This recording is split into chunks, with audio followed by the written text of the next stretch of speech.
What's up, guys? This is the Jiu-Jitsu Gym right here. It is January the 28th, 2025.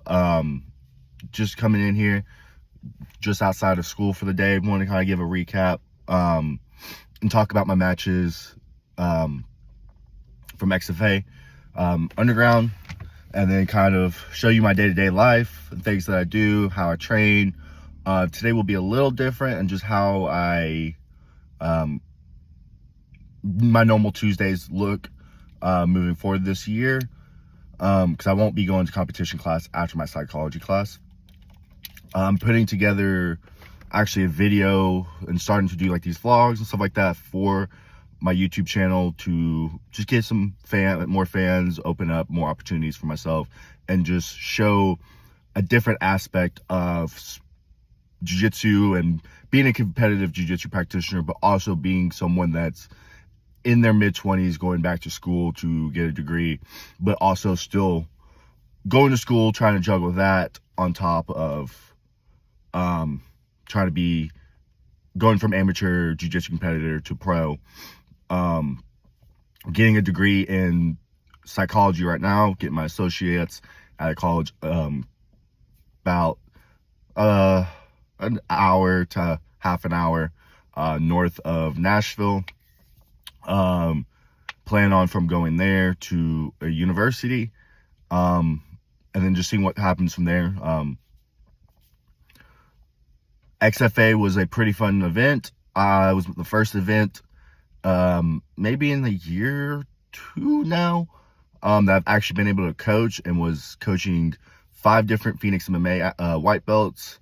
I'm a blue belt under Corey Robinson, training for about almost 5 years now. March will make 5 years. So it was pretty cool to really test my knowledge. We competed against a lot of Screaming Eagle athletes. They're an Army. Screaming Eagles is a combat, I think infantry or airborne or something with the Army, but they have their own competition combat sport team. So it was cool to coach white belts against a more well-knowledge and well-experienced team, and let alone the coach. I also got to compete twice while coaching. That was a very interesting situation. Definitely interesting experience. I don't know if I would do again. I would definitely not do at a high level. We'll actually get into that. So the event started at 6 p.m. I left work about 3, got there about 5:45, 6 o'clock. Event did not actually start until about 6:30, 6:45, because of pay-per-view issues. They were able to get that kind of sorted out and got the event started about 7 o'clock. We had 4 athletes make it to the second round. One of our athletes made it to the final. Brandon did an amazing job, lost a very hard match. He says he's got some things to work on. I agree, but I think his change from white belt to blue belt is going to be very soon. Damien, another experienced white belt who I can see in the near future getting his blue belt. I have no say in any of Corey's decisions on promotions. It's just from seeing other white belts get promoted to blue belts, and kind of where I was at the beginning of my blue belt, going in from white belt to blue belt. I just kind of see the same things with them.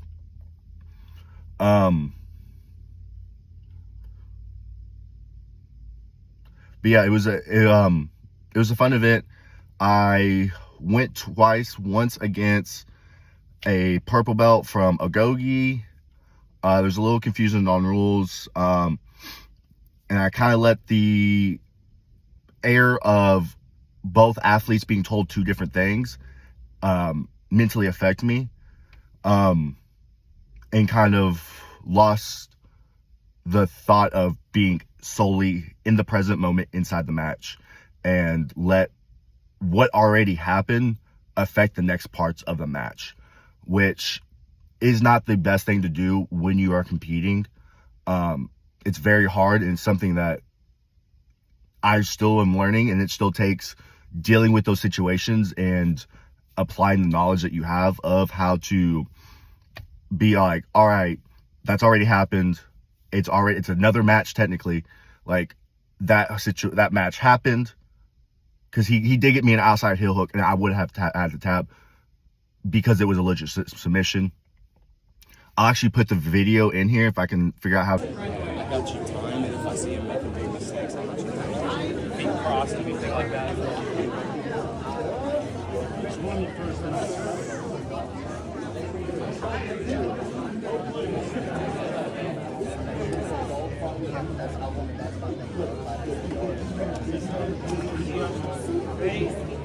Nick Swan out of Phoenix MMA, Warren Robinson head coach. Matt Payne and Esoteric Grappling. He said he's just out here to have some fun. Quick leg injury. Right onto a heel hook. We got a straight heel hook. I was under the impression no heel hooks. I I was told no heel hooks at all by DJ. What's not told? For white blue belts, purple belt and above. I'm not purple belt. Blue belt. I'm not. I asked for both. Let's have a reset, Chad. Let's just reset. No heel hooks. If there's heel hooks, there's heel hooks. I'm not. No heel hooks. Let's just say no heel hooks and let them go. Go! Reset our time, too. Give them 5 minutes straight, right? Had a little bit of confusion on the rules. Quick takedown by Matt Payne. Going for an armbar from close. Getting butterfly sweep. Next one gets a quick little sweep right there. I think we're going to end up with a scramble. We're going to reset back in the middle. Go! Matt takes top. And a little bit of a... We're in a weird leg entanglement. Mike's looking to come up. Back on the leg injury. Nick's looking to come up. Nick's looking to take the back, maybe get a pass. Got a 411 injury to cross actually. Straight attempt from Mac Payne right here on the Come on, Mac. Hey, crunch your elbows with your ribs. Crunch your right elbow tight. There you go. Sterling's giving Nick some great advice. Rotate your elbow into your right shoulder. Nick's defending this very, very well. Clearing the hips. Top. Nice. Top, Mac. Payne with a great ankle.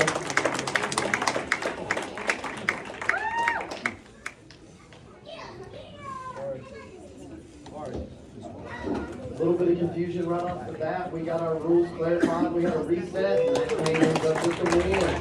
Great ankle lock. Good leg entanglement. Good fighting. Next one almost with the back. We do that. So when the ref restands us, he does the same leg entry, gets me into a honey hole, cross-side straight foot lock, kind of Aoki lock. I was starting to defend that. He goes to like a single leg X, traps my legs down and pops it once or twice. No big breaks, nothing crazy. Not even any bruising on my foot or anything really. There's actually no bruising on my foot, just a little bit of swelling. I was already back in training yesterday. I went against a blue belt from Screaming Eagle. I was supposed to go against a purple belt. Not quite sure what happened. I'll have to still reach out to DJ and figure out what happened and why I was not able to go against that purple belt. Because it was kind of last moment. Like, I'm a blue belt, so I've really got nothing to lose going against purple through black. Like, I'm always down for the highest level, the next belt level competitions. So I was down, but something happened and they ended up switching up right before our match, and I was able to go against supposedly he's a pretty good blue belt. It was only a minute, so I really can't tell how good he is. Also, I mean, if you really don't know anything about legs, leg locks or leg entanglements, it is very easy for a blue belt to look inexperienced if they don't know it, which, I mean, is a little bit of inexperienced knowledge. I feel like at blue belt you should kind of have a little bit of everything. And he just might not, that might not be his thing that he works on. But if he's going to compete, it's got to be something he's got to deal with in the future. But I was able to pull guard into like single leg X. He defended that pretty all right. Went to X guard, swept him. He did like a weird back step, which wasn't the best move. So he kind of entangled his own legs for me. I was able to isolate one leg and get my feet around it and break it. Not break it. There was a small pop. He seemed all right. He walked off mats all right. So I won't say break. I will say a small pop. But, I mean, my knees pop when I get up. So, really, yeah, it's whatever. Swan from Phoenix MMA. He's going to be going against Nathaniel Farnese. Screaming Eagle. This is going to be a purple belt match, so there won't be no reset. Purple right here. Hey, my paperwork says purple, so it's purple.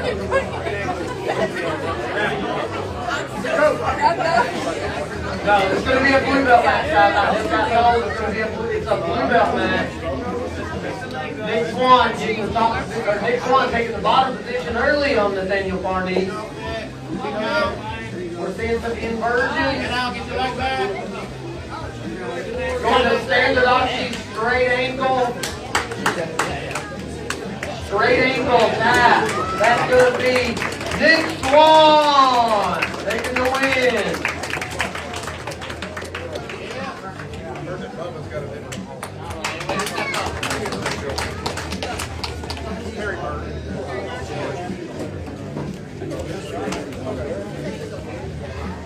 Good job, guys. Good job. Thank you, Nathaniel Farnese, for stepping up to take that match. He was a late-minute replacement. Nick Swan, appreciate it. But all in all, that's how XFA was. It's a very fun event. I have another match on the 15th. And then hopefully 170 CJJ champion match. DJ wants me to do it February. I don't know about 2 matches in February. I've already told him no. Looking mid-spring, early summer for that. But I do have Naga and ADCC open coming up. So those are kind of more important. I'm going to finish this. I'm going to go in. I'll finish this. I'm going to go in, do a little bit of schoolwork, sit and lecture for an hour and a half, finish up with some more schoolwork, and then I got jiu-jitsu tonight. So follow along, stay tuned, and come witness my life.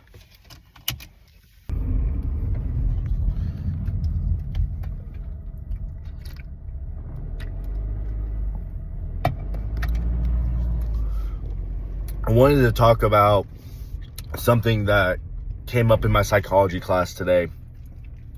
And it's I guess a theory that Freud came up with about the id, the ego, and the superego. And it kind of made me think of jiu-jitsu and teaching new people and like bringing them into the sport and how we explain the ego. It's so commonly, I feel like, confused on really what the ego is. Everyone says not to have an ego. You shouldn't have an ego. And even when I first started, that's what I heard. But it's way more complex than that. And I thought the same thing when I first started, that like really did not make sense to me to deal with the ego. Like it wasn't well explained, I guess. Videos I watched, people I talked to, things I would read, really wasn't explained too well. But inside the psychology class, it kind of explained it a lot better on like the 3 sides. So you have the id, which is your natural responses, your triggers, your subconscious reactions to things that you don't just think of, like your fight or flight influence, and like how that makes you respond subconsciously. And then you have the super ego, which is telling you to like not do X, Y, and Z, not to do the more moral, ethical side. And when it comes to jiu-jitsu, I like to think of it as the moral good thing is I'm not going to take this round and go 1,000 miles a minute. I'm not going to, if I get my opponent into an armbar, I'm not going to break it. Because at the end of the day, you are responsible for your training partners. And then the ego is really balancing the two. So are you subconsciously going to be an asshole and go harder because you think that's going to make you better, or because you're subconsciously reacting to a sparring session due to past trauma or past triggers? And I am saying all this, I mean, I could be completely wrong.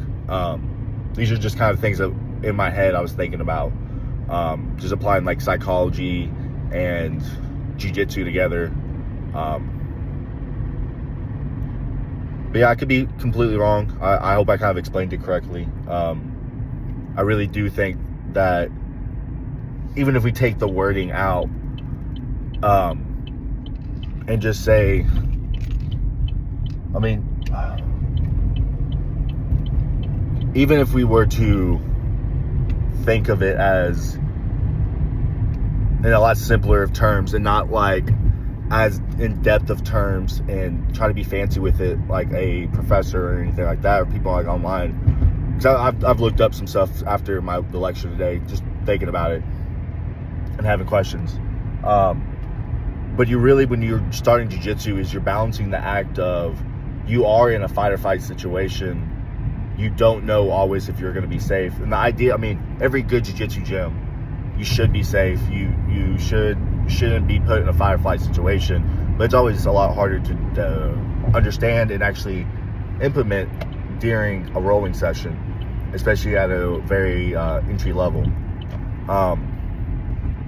But you also do want a balance of, you don't want to go too soft. You don't want to be too much of a pushover, especially like in drilling or situation rounds. Like, just don't let me grab something and I'm easily able to take your back or put you in an armbar or put you in a rear naked choke. So you really, there should be an ego of, I do want to do the best I can do. I do have a set standard for myself. I do have a moral aspect of it. So I feel like your ego is wrapped around morals, because like if you don't want to do something because you know you're better than that, or you uphold yourself to a higher standard, that's not a bad form of an ego. I think nowadays egos really does get a bad rep on how it's handled and how it's looked upon and how it's taught to young men nowadays. But yeah, I really don't think an ego in jiu-jitsu is as bad of a thing. I think it's just something you have to kind of handle and balance. I mean, black belts I talk to say they still got to deal with their ego, but you don't want to. You just don't want to be a pushover, but you also don't want to hold too high of a standard for yourself that you couldn't hit. I might just be rambling at this point. But yeah, I am on my way to jiu-jitsu. Just open regular night class. Foot's still a little uncomfortable, so I'm just gonna not take it easy, but be very selective on who I train with tonight. Again, it's been a lot of close guard stuff, so I think that's what we're working on the rest of the week is close guard, and some back attacks, front headlock stuff. My goal with sparring is still outside passing, tripod passing, and front headlocks. I like taking the back, but right now with my foot, it's not the best idea. I can't really get a body lock triangle. I did double hooks inside and got blue belt, got a straight foot lock from just putting his foot over mine. So just switch up my game a little bit. I'll get some video of me training with some people after class, so stick tuned. Hopefully I actually edit this and post it. We'll see.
What's up with you?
I know it.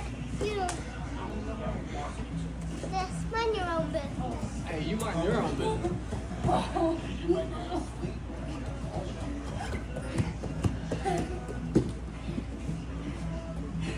Careful on the mats when they're rolling.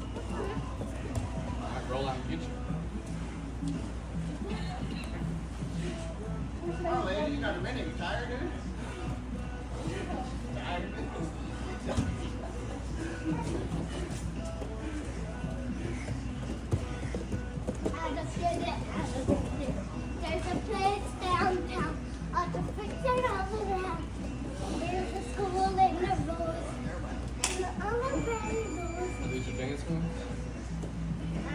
Do the robot work? No. There's a players down. The bricks are all of them. And the school in the rooms. And bricks are all of them. What song is that? No, it's going to have an ass over on the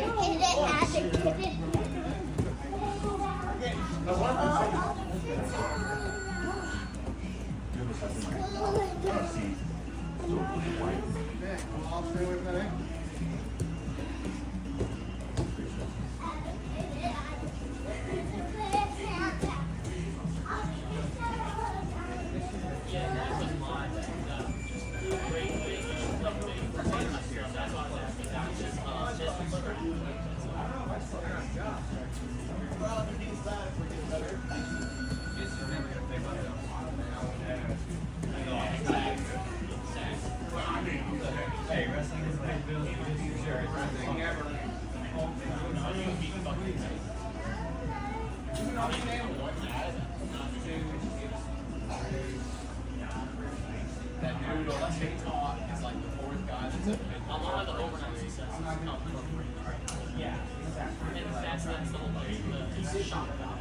That's the reason why that's their business. That's the reason why the shock value is it's a way to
Well, yeah, a little bit. Well, I have it on my iPad and on my Mac.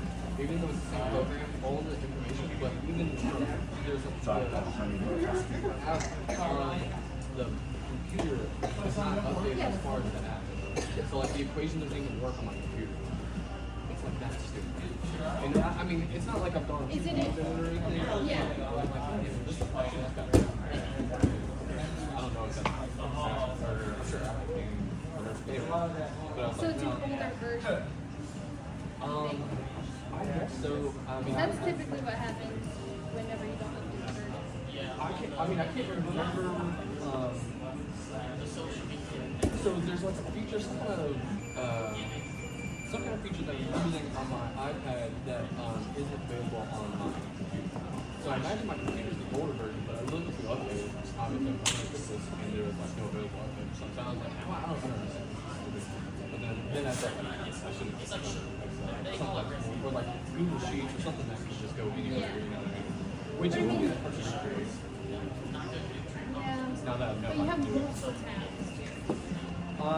Yeah, but they're all kinds of stuff. You just need like one, two, and then you just like do So- fighter.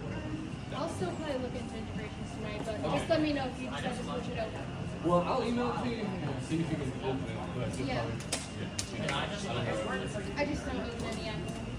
So they probably it's all coded differently and stuff like that. So it probably won't be used. Well, yeah, we'll give it a shot, and then yeah, if you can find integrations or like, I'll try and look and see what else.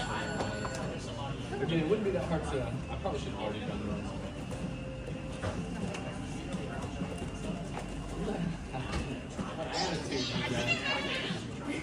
Alright, I'll see you Thursday. Okay. I'll give you this guy.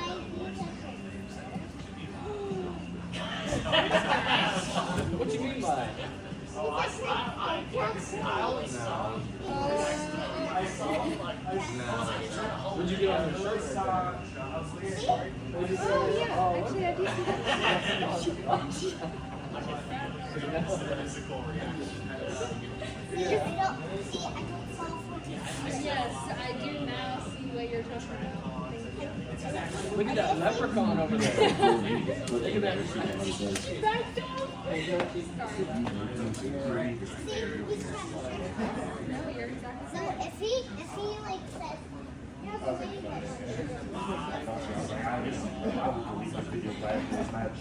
Keep that in mind. and I'm gonna tell all my friends that we're actually this year. Oh, really? Uh-huh. Oh, really?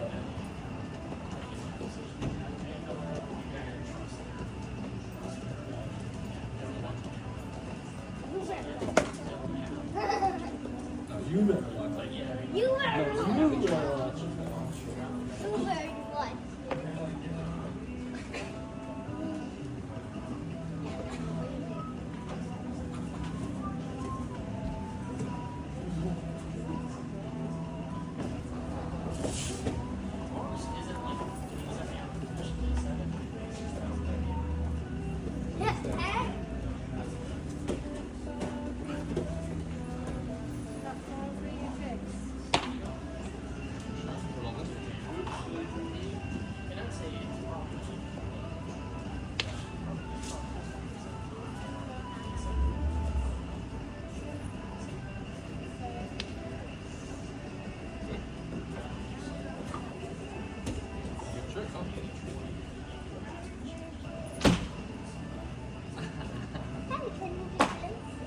Okay, close your eyes. Now open your eyes. Oh, yeah. 3, 4. But this side I have 5.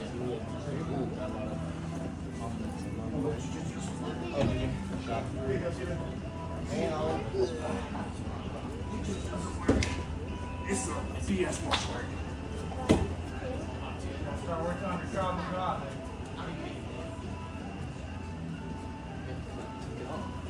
That my guy, right? Yep. Yep.